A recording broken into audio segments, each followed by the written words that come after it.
Pricing is a huge thing right now in the bookkeeping market and in the accountancy market. Before we start, can I just get an idea of, is everybody in practice or thinking about starting practice? Who's in practice? Okay, who's thinking about starting? Just about, okay. Can I get an idea of the pricing models that people are using? Who's charging hourly? We keep trying to convert it.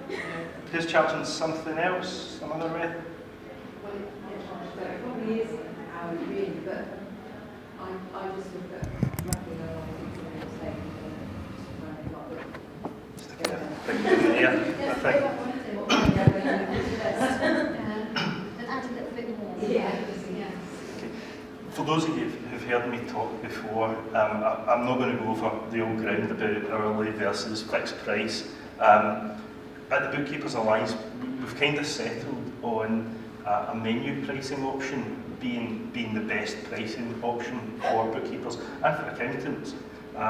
So I'm going to talk a bit about how you actually implement that menu once you've decided that that's the right thing to do.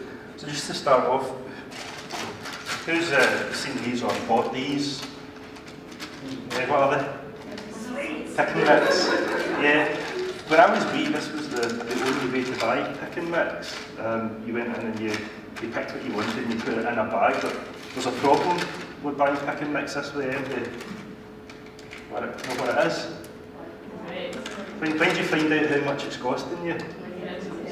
And are there any scales next to the bags for the pick and mix? Normally not, so it's 85 pence per 100 grams, and you're filling it up, or your kids are filling it up, and you're like, don't put fudge in, put marshmallows. So, yeah, the only way that we could do it was using these bags. Hopefully this works. I forgot that this room doesn't have a table, so I'll hold this. So this is 168 grams. Is anybody any good with numbers? No? Can I see that? No, you're not getting to see it. It's 168 grams. 85 pence per 100 grams. Any idea what that's going to work? Who's got a calculator? Was good. Now about £1.40 something ish. So £1.40 something if you buy it in a bag. So what other ways are there now to buy pick and mix that weren't available when I was wee? In a cup, you get a cup. So what option's best? Should I buy the bag? Should I buy the cup? Where I shop, a cup this size is about £1.99. So what I'm going to do is, hopefully without spilling everything, pour everything into the cup. So £1.40 something for the bag, £1.99 for a cup. What's the best value now? Bag. But the point is, we don't know. This is certainty. That we don't know until we get to the checkout. That's what you would call ambush pricing. So we've got a choice now. We can either buy the bag or we can buy the cup. But there's another problem with that. What if we want more sweets than the cup holds? What if we want? Sorry? You leave us, you're picking them up off a Cheating. So we get a cup, we get the bag, we can make a choice between the cup or the bag. But now, where I shop, you get the choice of 3 sizes of cup. So you get to decide what cup suits you. So not everybody wants a massive big cup. I choose a massive big cup. Some people want a wee cup. Can anybody see how this might relate to bookkeeping in our market? Does anybody know what the bag is, what the bag represents? That's hourly pricing, isn't it? Nobody knows what it's going to cost until they get to the checkout, until they get that invoice. You can tell them how much an hour it is. That's just the same as Wilkinson, in this case, telling me it's 85 pence per 100 grams. It means absolutely nothing to me until I get to the checkout. And the same is true with hourly rate pricing. This method represents fixed pricing, where we do that, you say the finger in the air, I'll give you one price. But maybe too little for some people. Some people might want a greater service and be prepared to pay for it. Some people might want a lesser service than what you're offering. So when you give somebody one choice, the chances are they're going to say yes or no. Whereas when you give them three choices, as displayed here, the chances are they're going to choose one of the three options.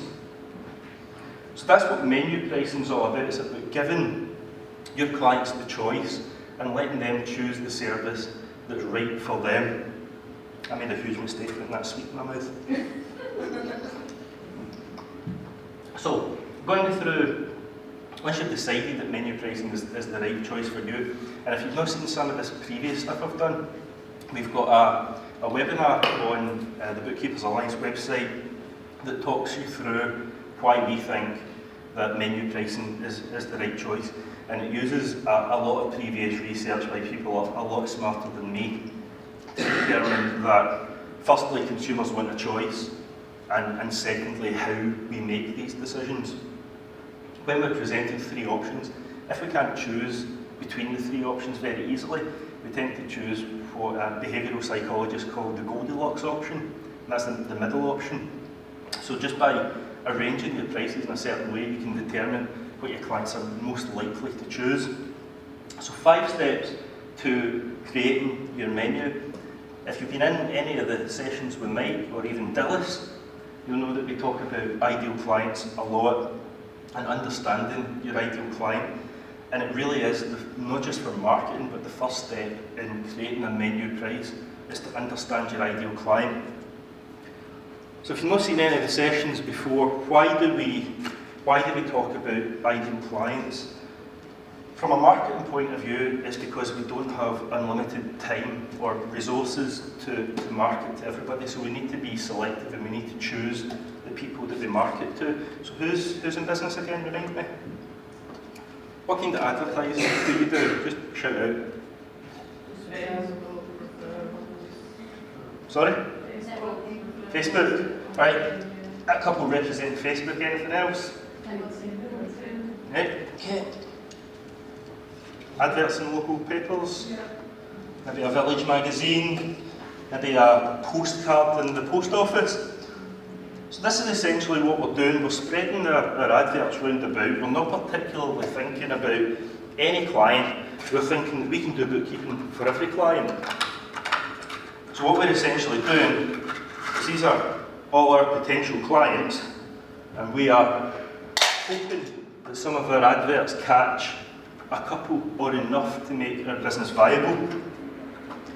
However, when you concentrate on your ideal client, you make a conscious decision. You decide that I don't want all of the colours of paperclip. I only want to collect blue people. So we understand specifically where the blue paperclips are. Now that might be, for me it was driving instructors, your blue paperclips might be retailers, it might be builders. Builders are not going to see your advert or respond to the same advert as a childminder is going to respond to. Nor are you going to advertise in the same place. But once you decide who your ideal client is, it's much easier to hang about where that person is. So if you want construction workers, you're going to go to your local burger vans, you're going to put adverts there. If you want driving instructors, it's probably not the place to advertise. You maybe hang about forums intended for driving instructors. One of the things I found when I did driving instructors, I went on forums for driving instructors. How many of our bookkeepers do you think were on that forum? None, absolutely none, just me.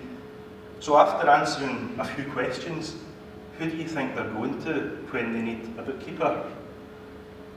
So rather than spreading yourself so thin, decide who your ideal client is, because it presents us another option, another opportunity rather, when we're looking at pricing.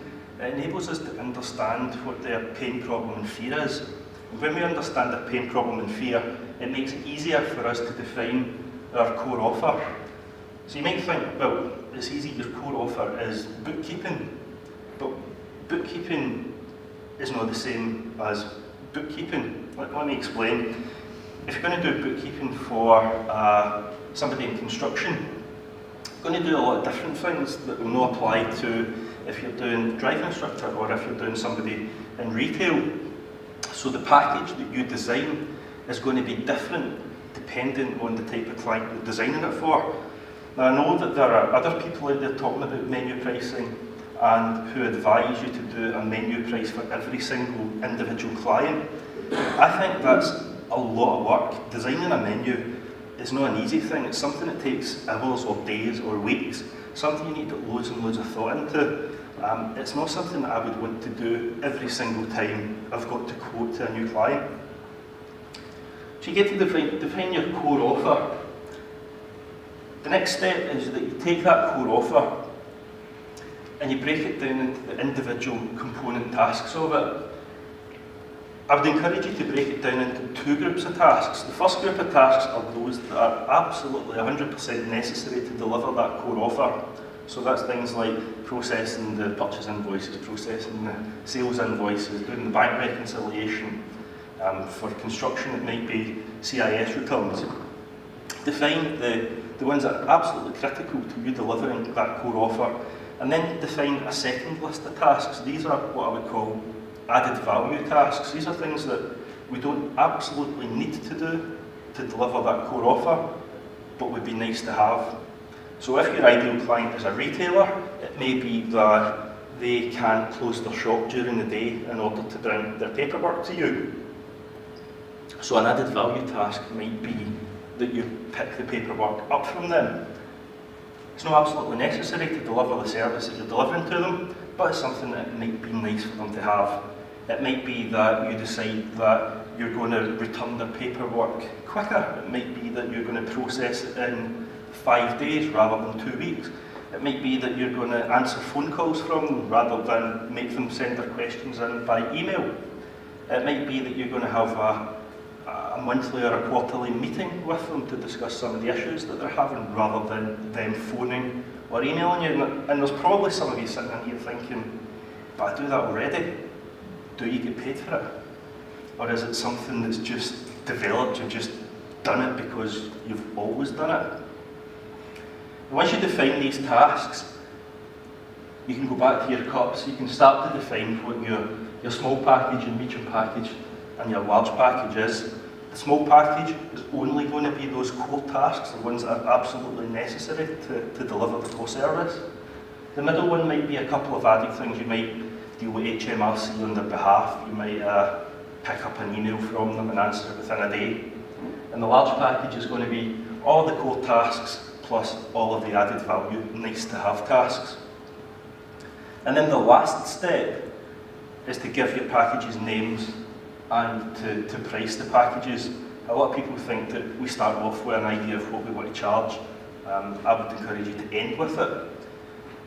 Pricing is not a science. I can't stand here and tell you how much to charge a particular client. It depends on a whole load of things. I can tell you some of the ways that I think are the wrong way to price, and that is to phone other bookkeepers local to you and ask what they're charging and base your prices on theirs. What other people in your area charge is nothing to do with you unless you want to participate in a race to the bottom, because that's all it does. It encourages you to try and beat their price and then them to try and beat your price, and suddenly we find everybody working for £12 an hour, and we've seen it. We think that if you take back what service you're delivering and the price, you should earn an average of £30 an hour at least. We think that bookkeepers are professional people. You've taken a long time and lots of training to get to where you are. That's not something to give away for £12 or £15 an hour. But one of the problems that we see is what happens if you don't get your pricing right. And this is, I don't know if you can read it, the poor pricing cycle. So you price wrong, you price low. It means you have to work longer hours. It means you're more stressed and have less time with the family. But it also means you've got less money to market your business. So what happens when you don't have the money and the time to market your business? You take anybody that comes along, and they're invariably the people that suck all your time and energy and pay you the least. So you end up dealing with clients that make you unhappy, and you end up earning less, and so the cycle continues. Eventually we need to start as a profession breaking that cycle. The other thing about the menu is that I think that a lot of it is down to presentation, and a lot of it is down to how you explain to your clients what you do. Well, let me explain. If you get a cup of tea in a cup like that, I imagine that you would pay less than £1 for it. But if you get exactly the same tea and it's delivered in a cup like that, you pay so much more for it. The product hasn't changed, how it's presented has, and how it's delivered has. You can charge so much more for your services just by presenting it in a different way. Perhaps you present it as a business advisor rather than a bookkeeper. People have some strange notions about what a bookkeeper is and what a bookkeeper does. And quite often when we present ourselves as bookkeepers, clients will think, oh, that's good, you're a bookkeeper. The lady down the road's a bookkeeper, she charges £12 an hour, I'll go with her. Not knowing that the lady down the road's not qualified, is not supervised, is not insured, doesn't carry out the bookkeeping task to the same level as you do. So I think that it's important for us as a profession, while we're pricing properly, to start explaining to clients properly what it is we're actually doing. And that's where menu pricing really works, because you're breaking down the task into its component elements. No longer are we selling just bookkeeping, but explaining to the client exactly what that means, exactly what tasks we're carrying out to deliver that service. It was a guy called Arthur Sheaf who first did it. Arthur was a marketing executive, and if you don't know the name, you'll definitely know some of his work. He was presented a block of knives to sell, and not a particularly good block of knives. And Arthur developed what became recognised as the infomercial. So he started breaking down the knives into the key components, the type of metal that the blades were made of, the type of handles that they had, the added extra of having the knife block. And he said that we need to start breaking down our packages into the individual things that are involved in it, to show the client that they're getting so much more than just that bookkeeping. I accept this has been a whistle-stop tour of pricing, but I wanted to leave some time for questions, because I think it's important that you get something out of this session that relates directly to your business. So are there any questions? Are you going to be running pricing costs again? Yes. Well, what you call it. Yeah, so the 5 steps that are presented here are good. You know, they're the 5 steps that you should follow if you're putting together your menu pricing. If you decide that you need a bit more hand-holding, we have delivered a week-long pricing course that really involves a short video each day, and then you working on a particular one of these 5 tasks with some added help and some hand-holding. We've run it twice now. It's been quite successful both times that we've done it, and it is something that we'll definitely run again. I'm not sure when, but it is something we'll definitely do again. What's the cost of that? It was £97 the last time. We don't use a menu. Anything else? Have you seen a change in attitudes through your journey, through this whole thing? Yeah. In terms of when you tell somebody your hourly rate, I mean, I frequently get asked, oh, can you do my bookkeeping? And I say, well, how much do you charge? And at the moment, because I've actually only just started, and I haven't gone through all of this process, but that's what I want to achieve. So I just quote them an hourly rate, and they almost choke. But to me, it's actually like £20 an hour, and that's less than I want to be charging. But they still choke over it. So, you know, how quickly will these attitudes change? Because if I wanted to ultimately earn that amount of money, I could go get an admin job and not have the stress of all this, the self-employed stuff you have to do. I think it's again down to how we present it. If you want to buy, I'm not into women's fashion, I don't often wear dresses, but if you want to buy a dress, you can go to Primark or you can go to Next. Both will sell dresses. You'll not pay the same price in both shops, but there are people who will go for the more expensive option because of the quality. And just like that in bookkeeping, there are clients who go for the more expensive option because they see it as good quality, and it comes back to understanding who your ideal client is. Your ideal client is not somebody that wants to pay you £20 or less an hour. The ideal client is somebody who values you, values your experience, your time, your expertise. If they're not going to pay for that, they don't value it, and they'll be the same clients who'll start to suck all your energy out. They'll start to call you all times of the day and night, they'll start to present you with loads of problems. There's loads of people in here in practice already, and I'm sure they'll all agree that we all get these clients who challenge us in price, and quite often we'll discount our services just to get that client, and quite often it's the worst thing you'll ever do. So be prepared to say no. Be prepared to As a say no. profession. Yeah.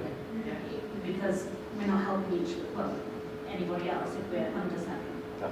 and undervaluing our services. And the only way that we'll do this is to move forward as a profession together to make sure that we're not having this race to the bottom. We can't afford to be a stacking high, selling cheap profession. With the new software that's coming out every single day, our role is changing, and it's very difficult to price on an hourly rate. But I also bet that nobody's ever phoned you and said, can I buy 3 hours of your time? Yeah. Because the client's not buying your time, they're buying the end result, and it's about helping them to understand the value in that end result. You know, whether it's less risk of penalties, or whether it's to understand their financial position so that they can make real decisions. But clients more often than not are more encouraged by fear than the good things. So you can go down the penalties route. I think it's one of the more awkward things to talk about is Pricing. how much you will charge. I mean, I'm glad that people are now talking about it amongst themselves more, because I think over the last few years you don't necessarily say, oh, how much do you charge, and then you discuss it, because it's money, you don't discuss your income in that way. But what I found earlier with the self-assessment, the guy saying £250 seems to be a reasonable amount to charge. With me starting out, you're not sure where to put yourself. So it's a really useful thing for people to start talking about money. But believe me, cheap prices will put as many people off as expensive prices. There are still people out there that genuinely believe you get what you pay for. And if you're charging £20 an hour, you're probably not the person that I'm looking for, because I want to pay a bit more, I want that better quality service. And that's where menu pricing comes in. You'll start to understand where your clients are buying and what they're actually looking for. The reason that my attitude changed is because about 5 years ago, just after I started my business, I got a heating engineer in to service my boiler. He was in my house half an hour charging £75. And I thought, why does he deserve £150 an hour and I don't? Well, can I just say that I've got an academy as a client that doesn't pay me a lot of money, but because I've got that academy, I now got a university, because on LinkedIn it shows that I have this at school, and then I've got a university that pays me loads more. So it does help you sometimes. It all depends on what, if you want to get into a sector, it helps to charge a little bit less, just so that you can get into that sector, and then you can start charging more. I think that sometimes sets a precedent as well, so the way that I've done it so far is I don't wait for them to ask me how much I charge. I tell them how much I charge and then tell them what we're going to get for that charge. So I completely agree with you. That's where I want to get to. I think with you starting out, it's difficult to go from, you're just qualified or you're just starting out. Where do you start? Where do you... You've got the perfect opportunity now, because it's really, really difficult, and everybody will tell you if they've started pricing a certain way, it's really difficult once a client is on that model to change them. So start as you need to go. Following you on Twitter quite a while, I'm not going to stalk away. But because this really interests me, and because I don't want to undervalue, my services, but it is difficult to know where to start.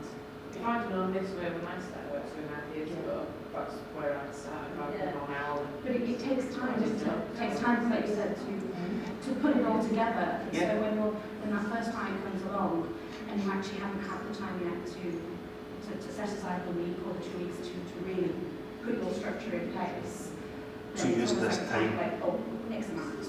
Use the time now before that person phones you to really understand who you want to work with, and more importantly, who you don't want to work with.